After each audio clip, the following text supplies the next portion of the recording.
Assalamualaikum warahmatullahi wabarakatuh.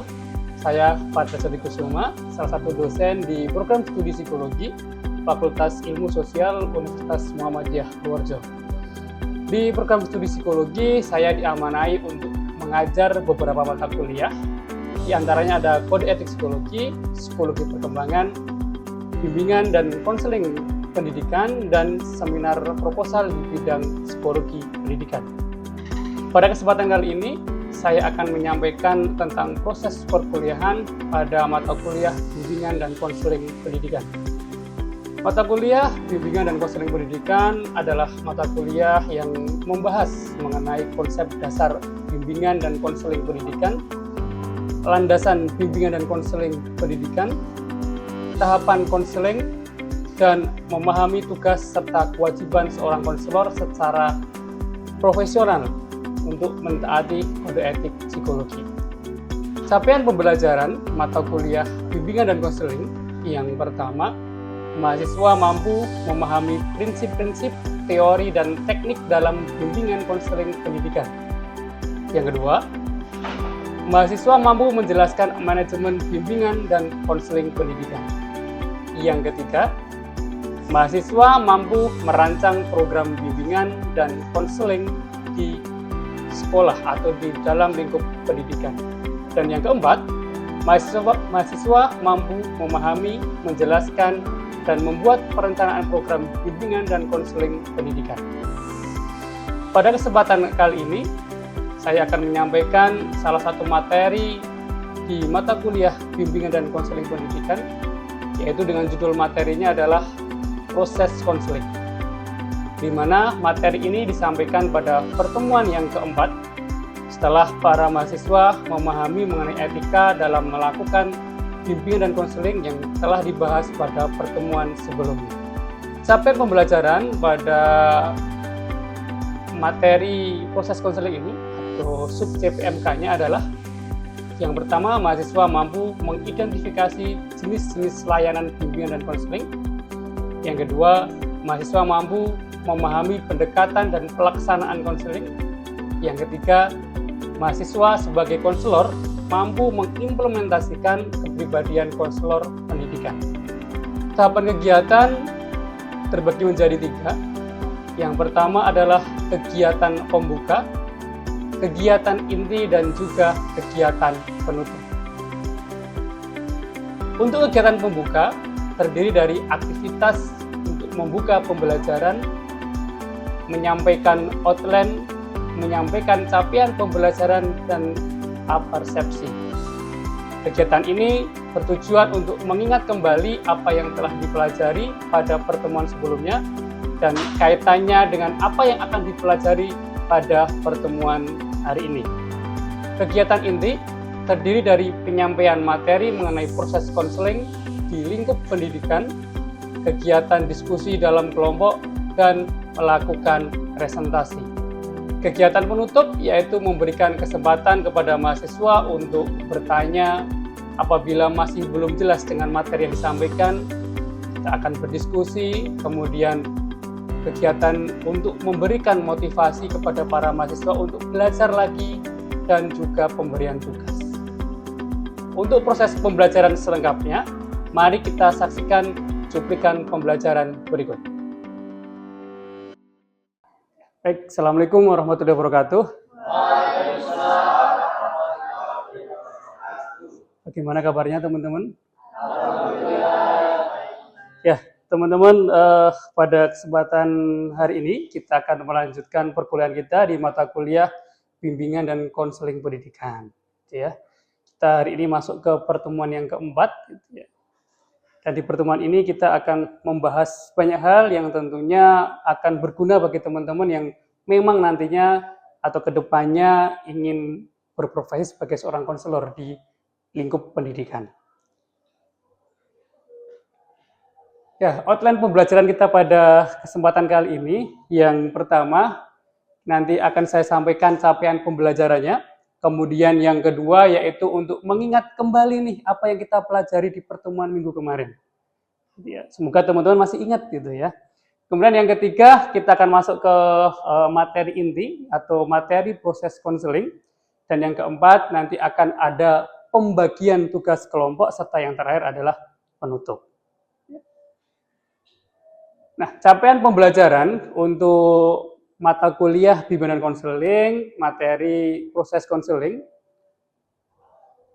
mahasiswa diharapkan ya nantinya mampu bisa memahami, kemudian menjelaskan, membuat perencanaan program dan melaksanakan jalannya bimbingan dan juga konseling di lingkup pendidikan atau di sekolah. Sedangkan sub CPMK-nya ya, ada 3. Yang pertama, mahasiswa mampu mengidentifikasi jenis-jenis layanan bimbingan konseling. Mahasiswa mampu memahami pendekatan dan pelaksanaan bimbingan dan konseling. Dan yang ketiga, mahasiswa sebagai konselor mampu mengimplementasikan kepribadian konselor pendidikan. Nah, sebelum kita masuk ke materi proses konseling, coba kita ingat-ingat dulu deh apa yang kita pelajari di pertemuan minggu kemarin. Nah, kira-kira siapa nih yang masih ingat, masih melekat dalam ingatan apa yang kita pelajari di minggu sebelumnya atau di pertemuan 3 kemarin? Boleh tunjuk tangan? Oke, gimana Mas? Jadi kita, jika kita sebagai konselor itu kita tidak diperbolehkan untuk menyebarluaskan rahasia pribadi dari klien. Oke, karena minggu kemarin kita mempelajari tentang etika seorang konselor ya. Nah, etika konselor itu menginduk ke aturan mana ya? Ada yang paham? Menginduk kepada aturan yang ditetapkan oleh IMSI. Oke, berarti IMSI yang akan meregulasi aturan di sebagai seorang konselor ya? Oke, baik. Ya, teman-teman, kita minggu kemarin membahas mengenai kode etik yang berlaku untuk seorang konselor, ya, terutama konselor di bidang bimbingan dan konseling di sekolah. Ya. Tidak lain ya, diantaranya mungkin ada guru BK, tapi yang diatur adalah guru BK yang lulusan S1 Psikologi. Baik teman-teman, saatnya kita masuk ke materi inti di pertemuan kali ini ya. Kita akan membahas mengenai proses konseling. Nah, secara teoritik ya, proses konseling merupakan suatu tahapan yang sistematis ya, gitu ya, kuncinya sistematis, ada tahapannya. Yang dilakukan oleh konselor untuk membantu klien ya, untuk membantu klien dalam memahami permasalahan atau kasus yang sedang ia hadapi gitu ya. Nah, secara umum proses ini terdiri dari beberapa tahapan gitu ya. Ada tahapan proses konseling dibagi menjadi 3 secara umum. Ada tahapan memulai konseling yang pertama, kemudian yang kedua tahapan mengarahkan konseling, yang ketiga adalah tahapan mengakhiri konseling. Ya. Sebelum kita ke tahapan konseling secara detail, yang perlu diperhatikan teman-teman gitu ya, ada 4 hal nih. Yang pertama setting fisik, kemudian yang kedua kualitas konselor, yang ketiga kualitas klien, yang keempat pendukung lainnya. Setting fisik itu berarti tempat yang kita gunakan untuk konseling itu sudah baik belum? Ya. Artinya baik itu tempatnya yang nyaman. Jadi ketika klien datang ketemu kita, itu tidak ngerasa oh nggak enak masuk ke ruangan itu gitu ya. Yang dimana mungkin ruangannya harus yang ber-AC gitu ya, supaya ketika konseling nggak gerah, nggak panas. Kemudian meja, kursinya itu juga yang nyaman bagi klien gitu ya. Misalnya kursinya dikasih sofa yang empuk gitu ya. Klien kalau konseling sambil agak nyender itu rasanya nyaman. Kalau misalkan konseling diberi kursi seperti ini teman-teman, kursi kayu seperti ini, kliennya ya kasihan. Kenapa? Nah nanti sudah keras, posisinya tegak, itu kan nggak nyaman buat konseling. Nah, selain itu juga pencahayaannya harus yang terang, jangan remang-remang gitu ya. Yang kedua, kualitas konselor. Nah, ini berarti konselor harus sudah terlatih, sudah terbiasa melakukan konseling. Nah, sehingga kalau teman-teman saat ini belum terlatih, ya ini saatnya di mata kuliah ini kita untuk berlatih menjadi seorang konselor. Teman-teman terbiasa untuk melakukan konseling gitu ya. Walaupun hanya sebatas ngobrol atau kepo masalah dari teman-temannya sendiri, itu kan sudah masuk ke ranah konseling sebenarnya. Gitu ya. Kalau itu terbiasa, terasah terus-menerus akan menjadi ahli, gitu ya. Kualitasnya akan bagus. Yang ketiga, kualitas klien. Ketika klien datang ke tempat kita, gitu ya, klien datang ke tempat kita dan mereka itu datang karena dipaksa atau datang karena terpaksa, ya proses konseling tidak akan berjalan dengan semestinya. Kita akan masuk ke tahapan permulaan konseling, gitu ya. Dibagi menjadi beberapa hal. Yang pertama, tahap permulaan konseling merupakan tahap pertimbangan bagi konselor dan klien untuk kelanjutan konseling. Artinya kalau klien datang ke tempat kita, nyaman nggak kita konselingi? Kalau nggak nyaman, boleh kok ganti konselor yang lain. Jadi itu tahap pertimbangan bagi kliennya. Yang ketiga, tahap pertimbangan bagi klien untuk melanjutkan konseling atau tidak. Kalau misalkan klien sudah menyampaikan permasalahannya, gitu ya, kemudian klien sudah ngobrol beberapa lama, tapi tiba-tiba klien ngerasa kok nggak nyaman dan pengen untuk berhenti atau beralih ke konselor lain, ya nggak masalah. Itu adalah hak dia sebagai seorang klien. Masih di awal-awal masih boleh untuk berganti, gitu ya. Selanjutnya, ya, ini yang bisa terjadi, hal yang bisa terjadi di awal konseling, gitu ya. Yang pertama, kita sebagai konselor harus berorientasi pada penggalian informasi awal atau mungkin riwayat kehidupannya, gitu ya. Tapi terkadang itu lupa kita lakukan, sehingga ya lebih baik ada catatan mungkin kita konselor untuk awalnya itu mau ngapain aja. Yang kedua, berorientasi pada hubungan konselor dan klien, menitik beratkan pada sikap emosi klien. Jadi kita menitik beratkan pada emosi klien itu maksudnya kita melihat klien pada saat datang ke tempat kita itu emosinya seperti apa. Apakah dia sedang senang, sedih, marah atau apa. Yang keempat, bagi konselor, ya, bagi kita seorang konselor di awal-awal perjumpaan dengan klien jangan terburu-buru untuk menyimpulkan masalah atau jangan terburu-buru untuk memberikan nasihat kepada klien.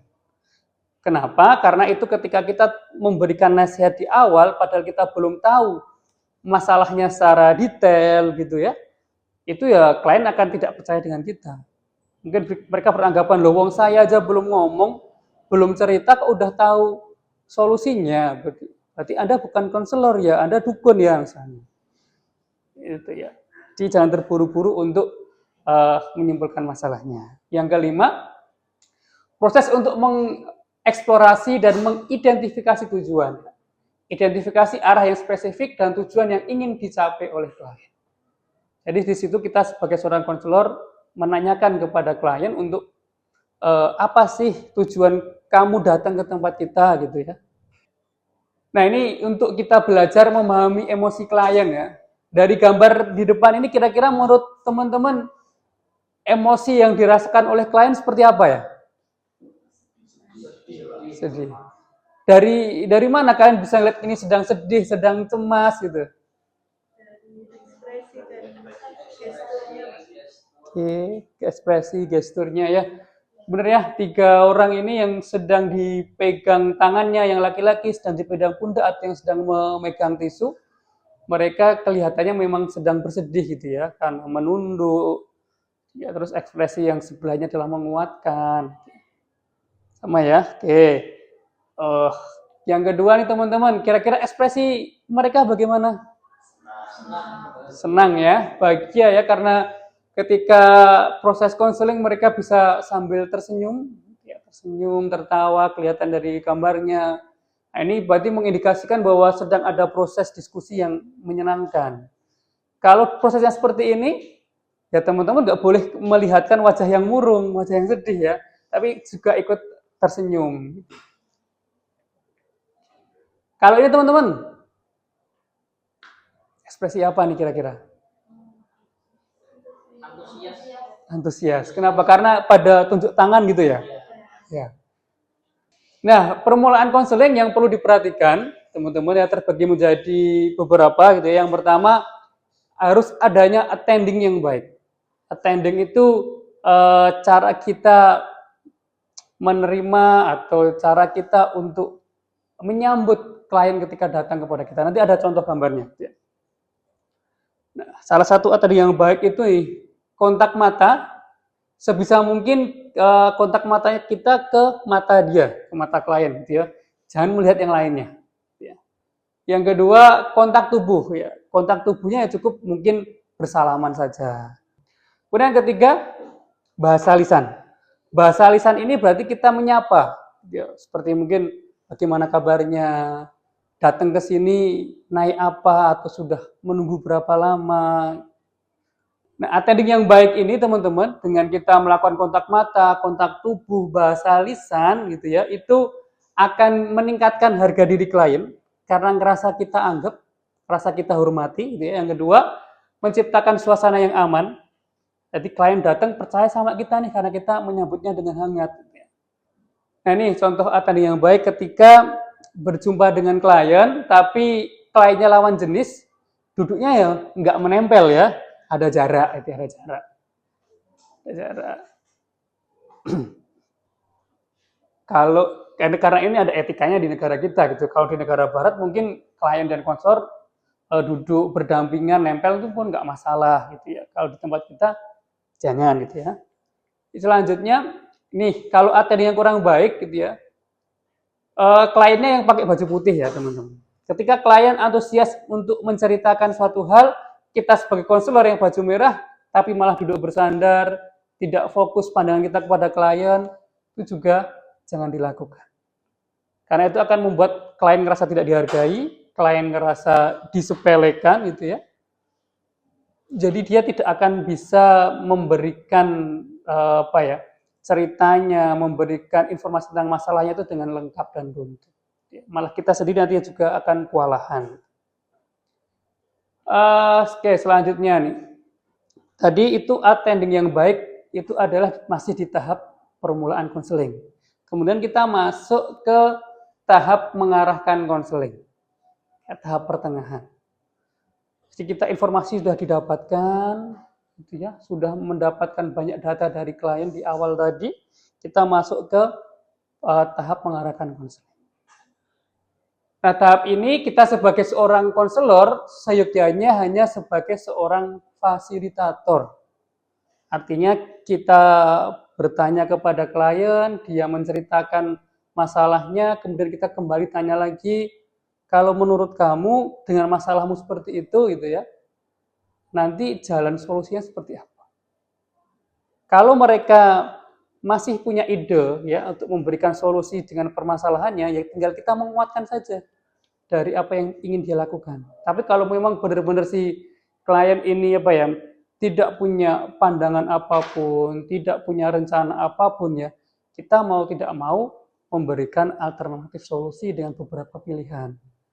Ya, nanti kamu bisa melakukan A, melakukan B, atau melakukan C, kira-kira pilih yang mana. Kemudian kita kuatkan pilihan mereka, dan kita pantau untuk perkembangan. Menyimpulkan hasil konseling. Jadi kita sebagai konselor menyimpulkan nih, apa saja yang dia sampaikan tadi.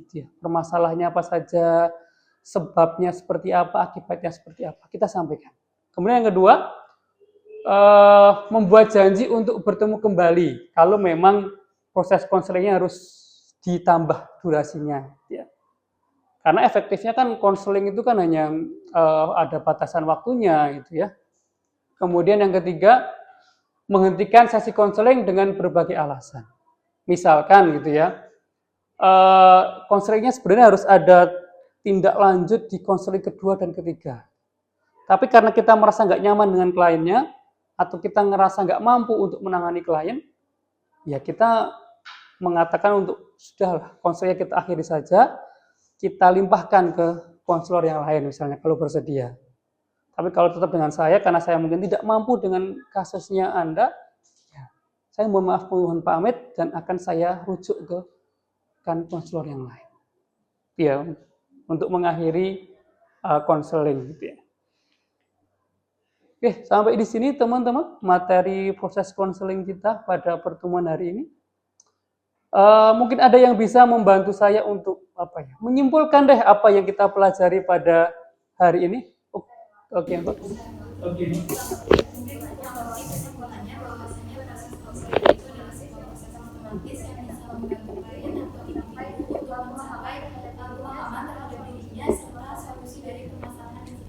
Oke, baik, terima kasih ya.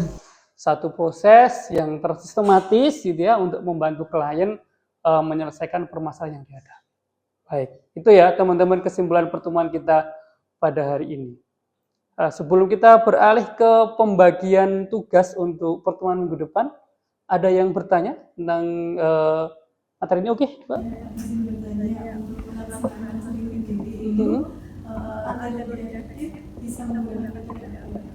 Oke, baik.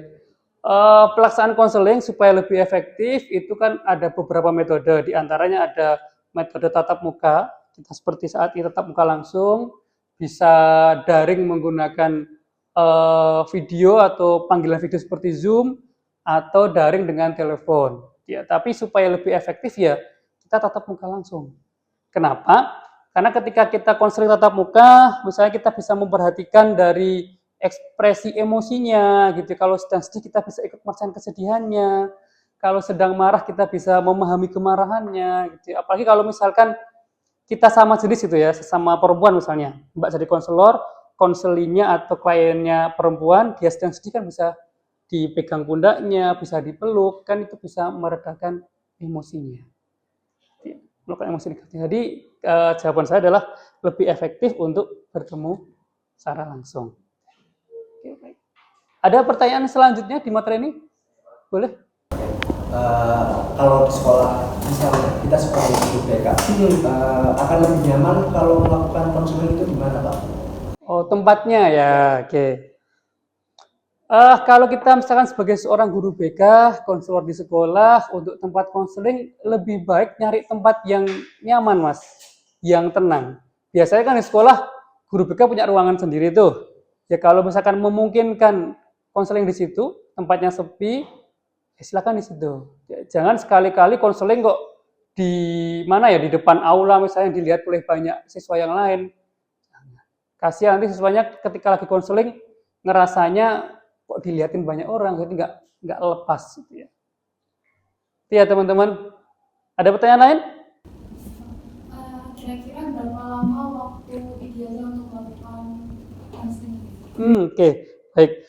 Untuk konseling idealnya adalah 45 menit sampai dengan 1 jam. Gitu ya. Karena kita ketika konseling dengan durasi seperti itu sudah capek, Pak. Gitu ya, sudah capek. Nah, nanti ketika ingin lanjut ke tahap konseling yang selanjutnya, kita buat janji lagi aja. Misalkan pertemuannya besok lagi atau 2 hari lagi. Gitu ya.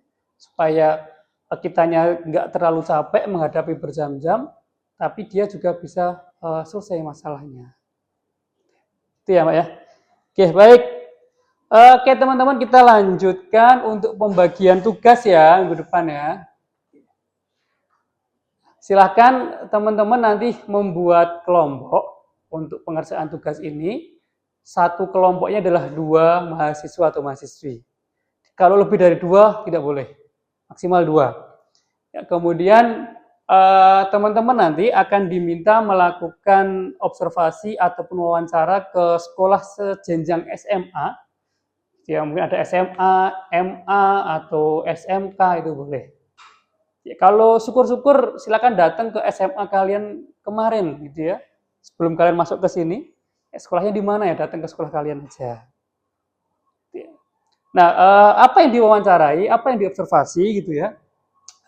Teman-teman boleh mewawancarai guru BK atau waka kesiswaan untuk menanyakan di sekolah itu ada kasus apa saja yang biasa ditangani oleh guru BK atau waka kesiswaan. Kemudian bagaimana caranya mereka, para konselor di sekolah ini menangani atau menguraikan kasus-kasus itu. Kalian bisa belajar di situ. Oh, kalau praktek langsung yang di lapangan tuh seperti ini ya. Karena kan yang kita bahas hanya secara teori gitu ya. Untuk tugas kelompok ada pertanyaan? Saya Pak. Izin dulu ya. Iya. Boleh. Izin Pak. Hmm. Untuk penugasan ini sekolahnya mencari sendiri atau sudah ditentukan Pak? Oke, seperti tadi yang saya sampaikan gitu ya, boleh ke sekolah kalian sebelum kuliah ini, jadi artinya kalian mencari sendiri. Senyaman kalian deh mau sekolah di mana. Kalau sekolahan kalian jauh, luar kota misalnya, cari yang dekat-dekat sini aja. Gitu ya. Oke, ya. Pertanyaan selanjutnya ada? Oke, Mbak. Baik Bapak ingin bertanya, dalam hasil tes wawancara dan observasi itu dalam PPT ada minimal jumlahnya dan tidak, atau kalau dalam waktunya itu perlu dikerjakan atau tidak? Oke, baik. Jumlah PPT tidak ada minimal dan maksimal, yang penting itu bisa memberikan gambaran tugas kalian di lapangan. Kalau bisa di PowerPoint dan PPT juga ditambahkan foto ya, foto bukti kalian ke lapangan, atau kalau ada video juga boleh disampaikan di PowerPoint. Supaya tidak hanya saya, tapi teman-teman di kelas nanti ketika kalian presentasi juga tahu prosesnya di sana. Ini rencana minggu depan ya teman-teman. Minggu depan kita akan masuk ke kelas, ya. Agendanya adalah melakukan presentasi kelompok dari hasil apa yang akan kalian lakukan setelah ini. Jadi jangan berlama-lama lagi, mungkin mulai besok bisa ambil data, gitu ya. Kemudian minggu depan kita presentasikan. Nah, selain presentasi juga besok minggu depan kita akan ada proses diskusi ya antara teman-teman di kelas ini tentang hasil tugas. Demikian, ada tambahan atau pertanyaan? Cukup, baik. Jika cukup ya teman-teman, kita sudah sampai di akhir sesi perkuliahan hari ini. Semoga apa yang kita pelajari hari ini bisa bermanfaat gitu ya, dan berguna bagi kita semua mungkin ya setelah selesai studi S1 di sini. Ya, terutama untuk menjadi konselor gitu ya. Baik teman-teman, kita akhiri perkuliahan kita dengan doa penutup majelis secara bersama-sama. Bismillahirrahmanirrahim. Subhanakallahumma wa bihamdika asyhadu alla ilaha illa anta astaghfiruka wa atubu ilaihi. Sekian dari saya. Terima kasih dan mohon maaf apabila ada salah ucap tadi gitu ya. Sekian. Assalamualaikum warahmatullahi wabarakatuh. Waalaikumsalam.